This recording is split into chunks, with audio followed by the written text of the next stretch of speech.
Hi, I want to talk about pressure volume diagrams and why we use them in thermodynamics.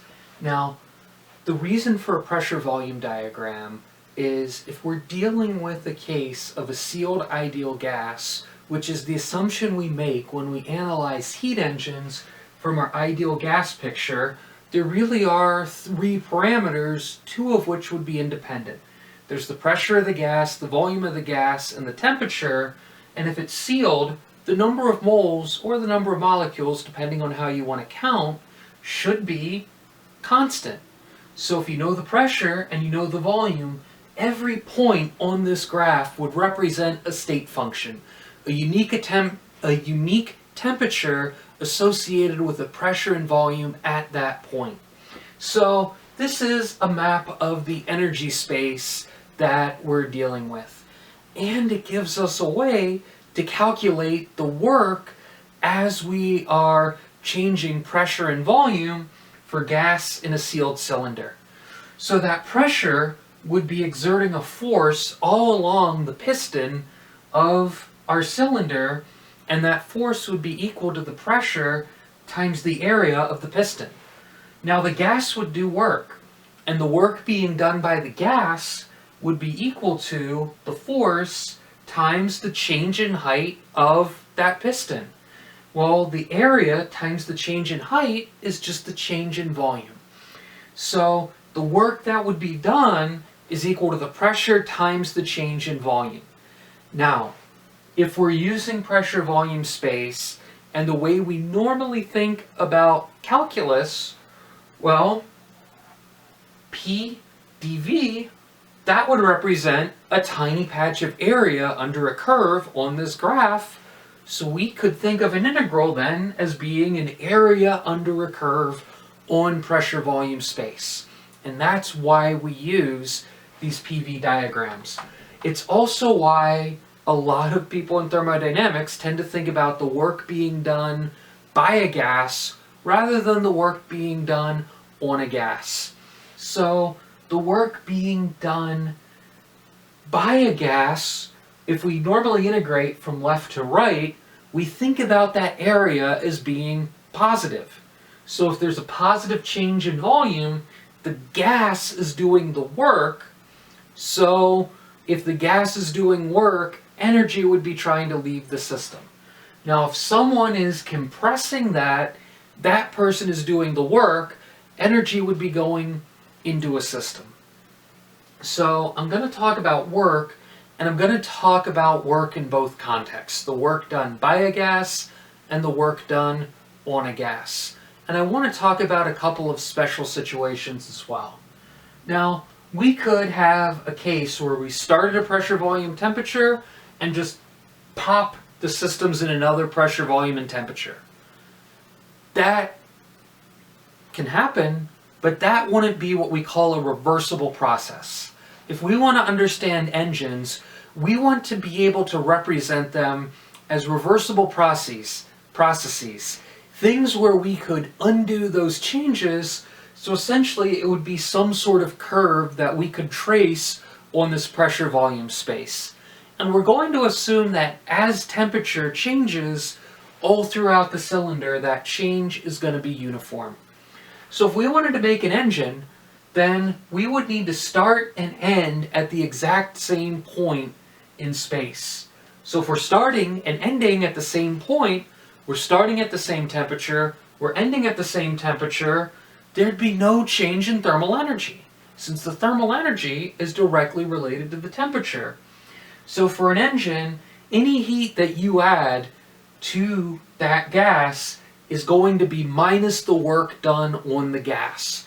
Or if heat goes in, the engine's doing work, and the net heat in equals the total work coming out of that engine. Now, to model real engines, there's some special paths that we could talk about in pressure volume space that make work relatively easy to calculate if we don't have access to a graphical integration method, like actually sitting there measuring the area under curves, or for the case of an engine, the work would be the area inside the curve. itself. So the first case I want to talk about is if we have constant volume. And constant volume is what we call an isochor or an isochoric process. So if there's no change in volume, there's no work being done by the gas. And an isochor is just a vertical line on a pressure-volume graph. And in calculus, the area under a vertical line is 0. Now, the next case, which is the next most easy way to calculate work, would be the case if we have constant pressure, which is what we call an isobaric process or an isobar. Same pressure. And that's just a horizontal line on a pressure-volume graph. And the area under that line would just be equal to our pressure times our change in volume. So the work done by the gas is the pressure times the change in volume, and the work done on the gas is minus the pressure times the change in volume. Now, the next case is what we would call an isotherm. There are 3 properties here. Constant pressure makes isobar, constant volume makes isochor, constant temperature makes an isotherm. So from the ideal gas law, since pressure times volume is the number of moles times the universal gas constant times the temperature, an isotherm would have a pressure that's equal to a constant divided by the volume. So our curves would be 1 over v curves. And if we wanted to figure out the work done, we would need to integrate. Now the integral of p dv, well, we'd be integrating some constants, so we'd have n, r, and t out in front, and we'd be integrating the change in volume divided by the volume from our initial volume to our final volume.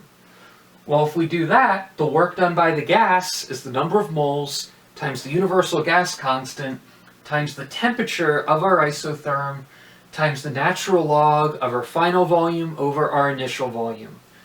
And for the work done on a gas, if you have minus a log is equal to the log of the opposite ratio.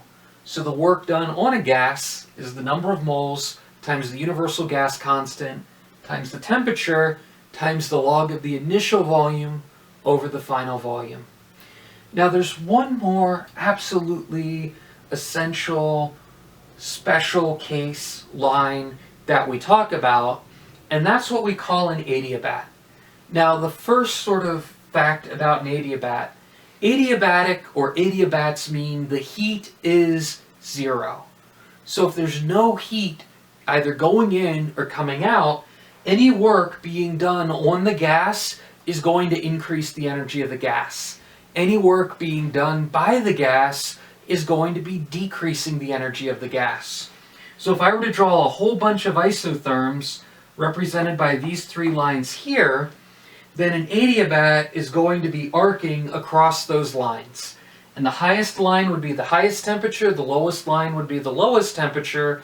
So if the gas is doing work, if the gas is expanding, then we would be going to lower and lower temperatures as that gas expands. So if you've ever played with a tank of compressed gas, like compressed CO2, or one of those little spray air dusters, like this one right here, as you release that gas, that's an adiabatic expansion. And if you put your hand on the container, you'll notice what's left inside is cooling down. Because as that gas is expanding, its internal temperature is decreasing.